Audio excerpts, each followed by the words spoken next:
Hello friends, आज हम करेंगे part 17 of the Indian constitution यानी ऑफिशियल लैंग्वेज, जो कि आर्टिकल 343 से 351 तक है। तो शुरू करते हैं आर्टिकल 343 से। इसमें हो गया ऑफिशियल लैंग्वेज फॉर यूनियन, यानी केंद्र का भाषा ऑफिशियल क्या रहेगा। तो ऑफिशियल हिंदी रहेगा, जो कि देवनागरी स्क्रिप्ट में है। और ये कब डिसाइड किया था? ये 14 सितंबर 1949 को डिसाइड हुआ था, इसलिए हम उस दिन हिंदी दिवस भी मनाते हैं। और ये हिंदी के लिए है बस देवनागरी स्क्रिप्ट। और ये न्यूमरल्स का लिए यानी 1 2 3 4 जो हम लोग यूज करते हैं वो international form of Indian numerical, जो कि 1 2 3 4 जो हम लोग यूज करते हैं, ये देवनागरी में नहीं है, देवनागरी लिपि।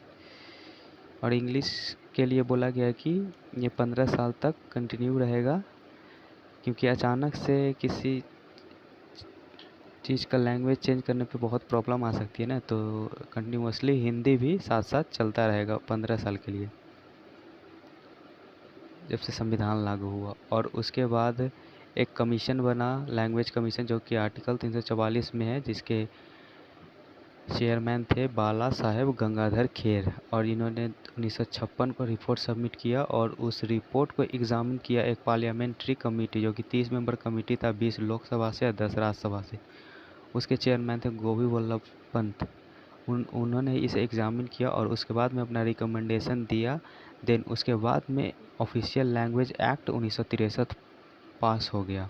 उसमें कहा गया कि इंग्लिश यूज होता रहेगा। इसके बाद से लैंग्वेज का कोई भी एक्ट नहीं आया।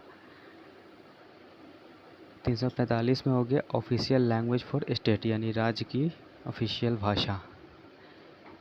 स्टेट में अडॉप्ट वन और मोर रीजनल लैंग्वेज, यानी एक या एक से ज़्यादा लैंग्वेज स्टेट अपना सकते हैं।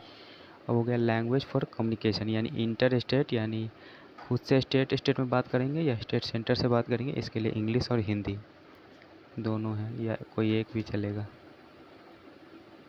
और 347 हो गया special provision related to language spoken bye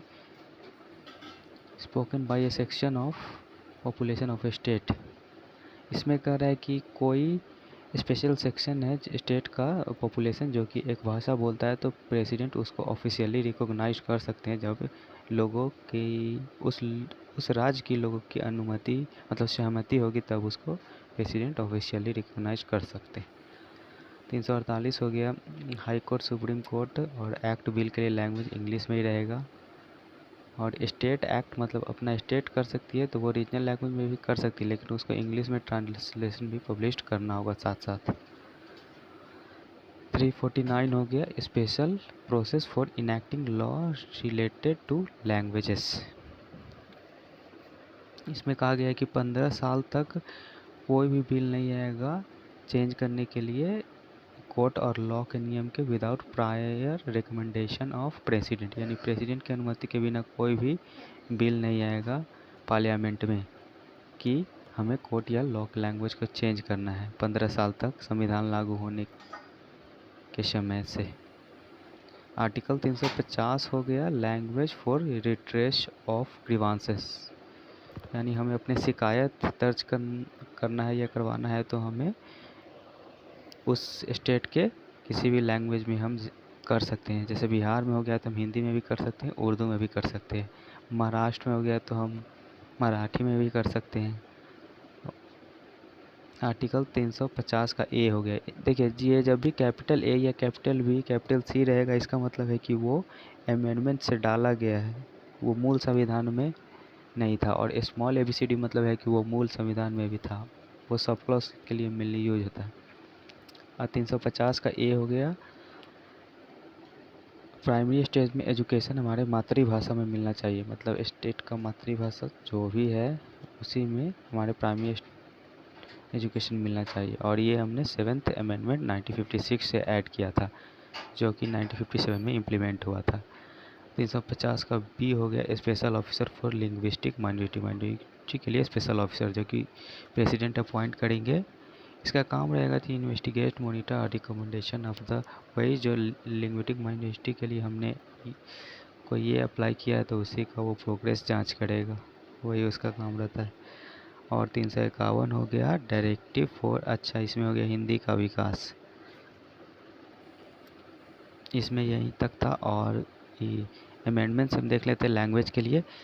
पहले मूल संविधान में 14 लैंग्वेज थी, जो कि असमिया, बंगाली, गुजराती, हिंदी, कन्नड़, कश्मीरी, उर्दू, मलयालम, मराठी, ओडिया, पंजाबी, संस्कृत, तमिल एंड तेलुगु थी।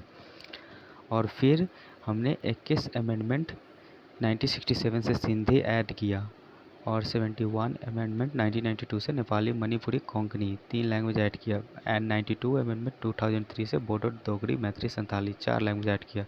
तो अब टोटल हो गए 22 लैंग्वेज हो गया। और इसमें याद रखिएगा कि एग्ज़ाम में हमेशा पूछता है कि इंग्लिश हमारी ऑफिशियल लैंग्वेज है। नहीं, तो इंग्लिश हमारी ऑफिशियल लैंग्वेज नहीं है, और ना ही भोजपुरी है। हमारी ऑफिशियल लैंग्वेज हिंदी ही है।